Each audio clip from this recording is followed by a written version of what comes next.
Daddy പറഞ്ഞത് കേട്ടല്ലോ, എല്ലാ ചുമതലകളും അജയേട്ടനെ ഏൽപ്പിച്ചിരിക്കുകയാണെന്ന്. മാത്രമല്ല, ഡാഡി എല്ലാ സ്വത്തുക്കളും നമ്മുടെ പേരിൽ എഴുതി വെക്കാൻ പോവാ. അതുകൊണ്ട് അജയേട്ടനോട് ഒരു കാര്യം പറയാൻ എന്നെ ഏൽപ്പിച്ചിരിക്കുക. എന്ത് കാര്യം? പറയട്ടെ, ദേഷ്യപ്പെടില്ലല്ലോ? ഇല്ല, പറഞ്ഞോ. ആ ഫ്ലാറ്റിന്റെ പണിയൊന്നും തീർന്നു കിട്ടാത്ത ടെൻഷനില്ല ഡാഡി ഇപ്പോ. അതെന്താ തീരാത്തത്? എങ്ങനെ തീരാനാ? അതിനിടയിൽ ഡാഡി എന്റെ പേരിൽ ഒരു എസ്റ്റേറ്റ് വാങ്ങിച്ചു.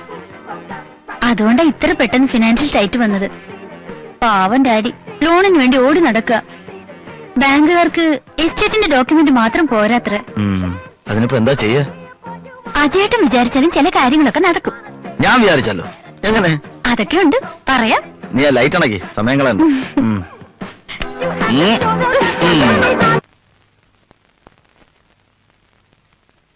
നിങ്ങൾ എന്താ ഒന്നും മിണ്ടാത്തെ? ഞാൻ കുറെ നേരമായി ചോദിക്കണല്ലോ. ഞാൻ അവരോട് എന്താ പറയണ്ടേ? നീ ഒന്നും പറയണ്ട, അവര് വന്ന് എന്നോട് ചോദിക്കട്ടെ, അപ്പൊ ഞാൻ സംസാരിച്ചോളാം. പണത്തിന് മാത്രം ഇത്ര കുറവുണ്ടെന്നുള്ളൂ, മാനാഭിമാനമൊക്കെ അവർക്കും ഉണ്ട്. എന്തോ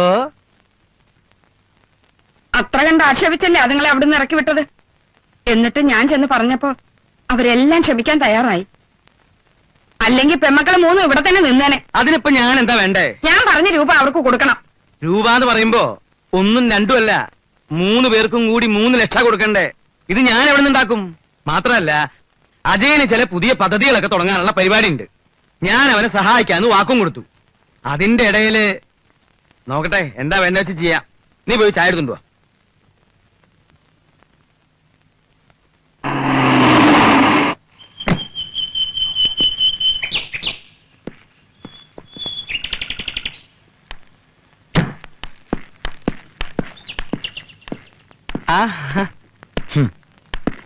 പോയ കാര്യം എന്തായി മോനെ? എല്ലാം ശരിയായി വന്നതാച്ചാ, പക്ഷെ ചെറിയൊരു പ്രശ്നം. ലോൺ പാസ്സാവണമെങ്കിൽ എന്റെ ഫിനാൻഷ്യൽ ബാക്ക്ഗ്രൗണ്ടിനെ പറ്റി ബാങ്കിന് ബോധ്യമാണോ? അത്ര ഒരു വിശ്വാസത്തിന് വേണ്ടി മാത്രം. അതെ, ബാക്കിയൊക്കെ ഡാഡി ശരിയാക്കിക്കോളും. അതിന് ഞാനിപ്പോ എന്താ വേണ്ടേ? നമ്മുടെ ഈ പ്രോപ്പർട്ടി എന്റെ പേരിലാണെന്ന് അവരെ കാണിക്കണം. അതിനെന്താ ബുദ്ധിമുട്ട്? നീ പോയി കടലാസും കാര്യങ്ങളൊക്കെ എടുത്തിട്ട് വാ. എവിടെയാ വേണ്ടേന്ന് വെച്ചാൽ ഞാൻ ഒപ്പിടാം. എല്ലാം ഞാൻ കൊണ്ടുവന്നിട്ടുണ്ട്. എന്നെടുക്കടാ.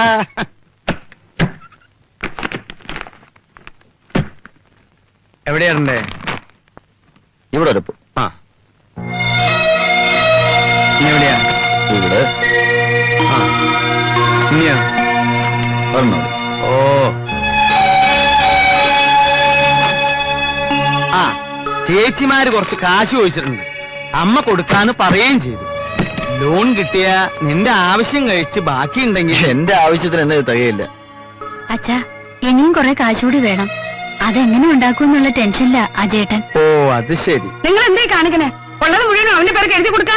അമ്മ എന്താ അങ്ങനെ പറഞ്ഞത്? എണ്ണം കൊണ്ട് എത്ര ദിവസമായി പട്ടിയെപ്പള്ളി നിന്റെ അച്ഛന്റെ പുറകെ ഞാൻ നടക്കാൻ തുടങ്ങിയിട്ട്. നിന്റെ പെങ്ങന്മാരുടെ കാര്യം തന്നെയാ ഞാൻ പറഞ്ഞത്. അമ്മ, ഇത് ഞാൻ ബാങ്കിന്റെ. നിർത്ത്, വിശദീകരണമൊന്നും വേണ്ട. അവസാനം വാവിട്ടൊന്ന് കരയാൻ പെൺകുട്ടികളെ ഉണ്ടാവൂ. ആമക്കളെ വളർത്തുന്നൊക്കെ കണക്കാം. പുതിയ സോങ്ങൾ കിട്ടുമ്പോ ഒക്കെ മറക്കും. അമ്മേ, ഓ, ഭാര്യയുടെ മുമ്പിൽ വെച്ചൊന്ന് വഴക്ക് പറഞ്ഞപ്പോ നിനക്ക് സഹിക്കുന്നില്ല അല്ലേ? അതുപോലെ നിന്റെ ചേച്ചിമാർ അവരുടെ ഭർത്താക്കന്മാരുടെ മുമ്പിൽ ചെറുതാവുന്നത് കാണാൻ എനിക്ക് കൊണ്ടിടാ വിഷമം. നീ ഇനി ഓരോന്ന് പറഞ്ഞ് അവനെ വിഷമിപ്പിക്കണ്ട. നിങ്ങൾക്ക് എപ്പോഴും അവനെ കുറിച്ച് മാത്രമേ ചിന്തയുള്ളൂ. അതുങ്ങൾ നമ്മുടെ മക്കൾ തന്നെയല്ലേ? അവരെ കരയുന്ന കണ്ടാലും നമുക്ക് വേദനിക്കില്ലേ? ഇല്ല, നിങ്ങൾക്ക് വേദനിക്കില്ല.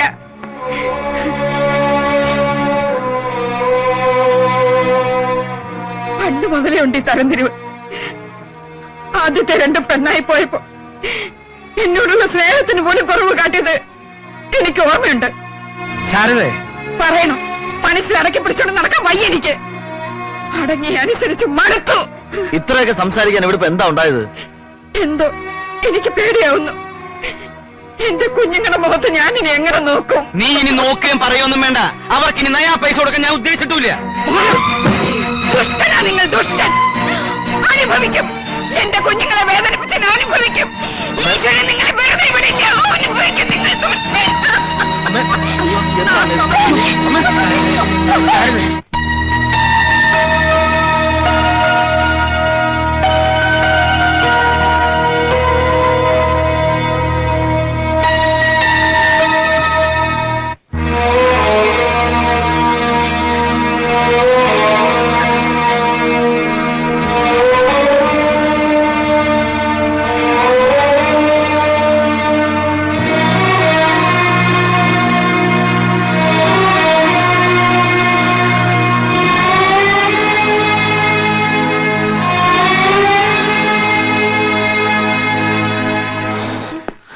എങ്ങനെയുണ്ട് ഡോക്ടർ? ഞാൻ പരമാവധി ശ്രമിച്ചു നോക്കി, പക്ഷേ അറിയിക്കാവുന്നവരൊക്കെ അറിയിച്ചോളൂ.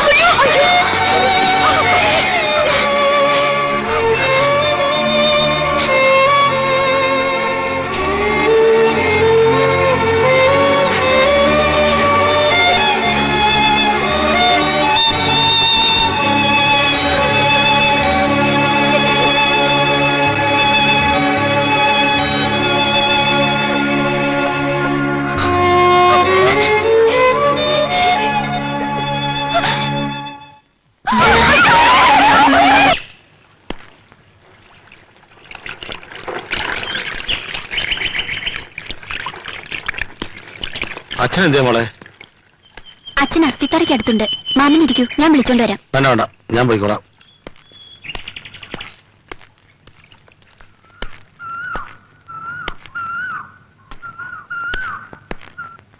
എന്തേ? ഞാൻ വിളിപ്പിച്ചത് വേറൊന്നുമല്ല പരമേശ്വര. മരിക്കുന്നതിന് മുമ്പ് ജയസുധയുടെ കല്യാണം നടന്നു കാണണമെന്ന അവൾ ആഗ്രഹിച്ചത്. ഇനി ഒട്ടും വൈകിക്കൂടാ. എന്റെ മനസ്സ് പറയണു അവളുടെ കല്യാണം വേഗം നടത്തണമെന്ന്. താൻ വിഷമിക്കേടോ, എല്ലാം നടക്കും.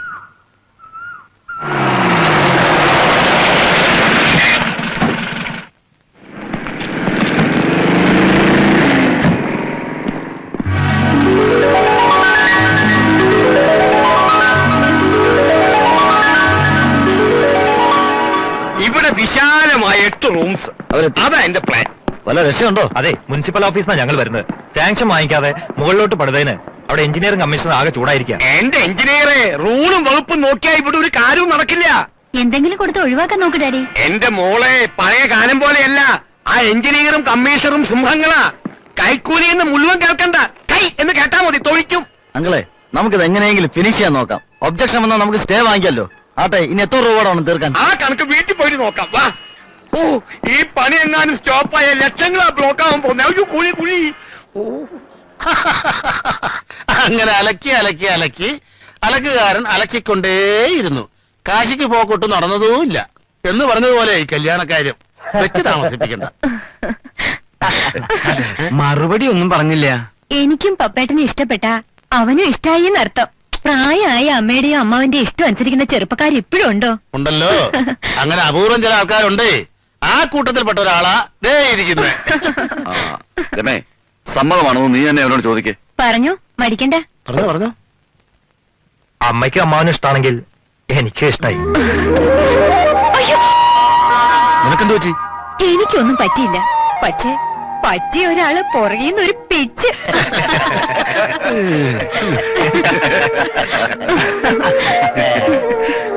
അപ്പൊ ഇനി കാര്യങ്ങളിലേക്ക് കടക്കാം. എനിക്കുള്ള സ്വത്തിന്റെ നേർപാതി ഇവൾക്കുള്ളതാ. എന്ന് പറഞ്ഞാൽ ഏതാണ്ട് ഒരു 5 ലക്ഷം രൂപ വരും അല്ലേ? അതെ അതെ, 5. ബാക്കി പകുതി എന്റെ ഏക മകൻ അജയനുള്ളതാ. അതാണ് എന്റെ തീരുമാനം. ഇനി അഭിപ്രായം എന്തെങ്കിലും പറയാം. ഏട്ടൻ പറഞ്ഞോളൂ. ഞങ്ങൾക്ക് സമ്മതമാ. 5 എന്നുള്ളത് പൊന്നായിട്ടോ പണായിട്ടോ? അതൊക്കെ നിങ്ങൾ പറയണ പോലെ. എനിക്കിനി അയക്കാൻ ഇവളും കൂടിയേ ഉള്ളൂ. അതെനിക്ക് ഭംഗിയായിട്ട് നടത്തണം. എല്ലാവർക്കും വീതിച്ചു കൊടുത്തിട്ട് എങ്ങോട്ടേലും പോവാനാ? അതെ, ഗൃഹസ്ഥാശ്രമം കഴിഞ്ഞാൽ പിന്നെ സന്യാസം എന്നാണല്ലോ പ്രമാണം. ജാഥാപുരത്ത് നോക്കിക്കഴിഞ്ഞ സ്ഥിതിക്ക് ഇനി ഒട്ടും വൈകണ്ടാന്നാ എനിക്ക് തോന്നുന്നത്. എന്തേ? അതെ. ആയിക്കോട്ടെ, സന്തോഷം. അപ്പൊ ഇത് മീനം. വിഷുവിന് മുമ്പ് നല്ലൊരു ദിവസം തീരുമാനിച്ചാലോ? അതായത് 8, 9, 10 ഏപ്രിൽ 14 മുമ്പ്. ആയിക്കോട്ടെ. ഓ, അപ്പൊ ആ ഒരു ധാരണയില്ലേ നല്ലൊരു മുഹൂർത്തം നോക്കി തീയതി ഉറപ്പിക്കാലോ. പിന്നെന്താ, അങ്ങനെയാവാം. അപ്പൊ പറഞ്ഞതുപോലെ ഞങ്ങൾ ഇറങ്ങുന്നു. വരട്ടെ മോളെ.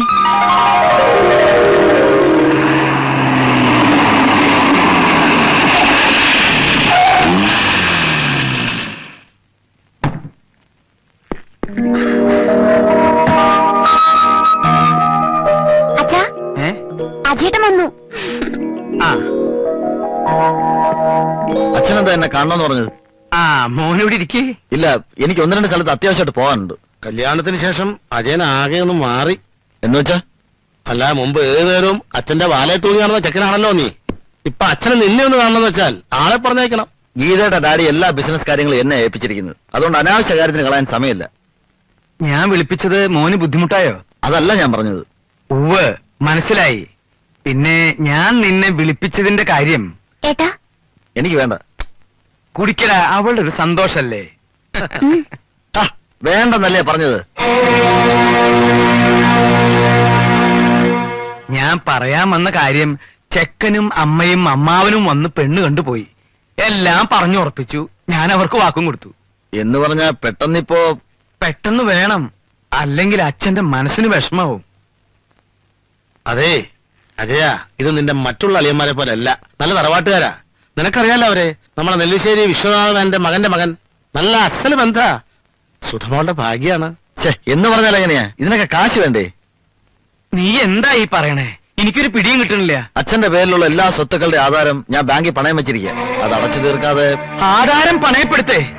അപ്പൊ നീ അന്ന് എന്നോട് കള്ളം പറഞ്ഞു ഒപ്പിടിച്ചതൊക്കെ ഇതിനായിരുന്നു അല്ലേ? പണയപ്പെടുത്താതെ ലോൺ തരില്ലെന്ന് അവര് പറഞ്ഞു. അതുകൊണ്ടാ. എന്നാലും ഒരു വല്ലാത്ത ചതിയായിപ്പോയില്ല അജയ നീ ചെയ്തത്. എന്ത് ചതി? ഞാൻ നിങ്ങളെ ചതിച്ചോ? ഇത് ഞങ്ങളുടെ കുടുംബകാര്യമാണ്. അത് അച്ഛനും ഞാനും നമ്മൾ തീർത്തോളാം. നിങ്ങൾ അറിയി പോണം.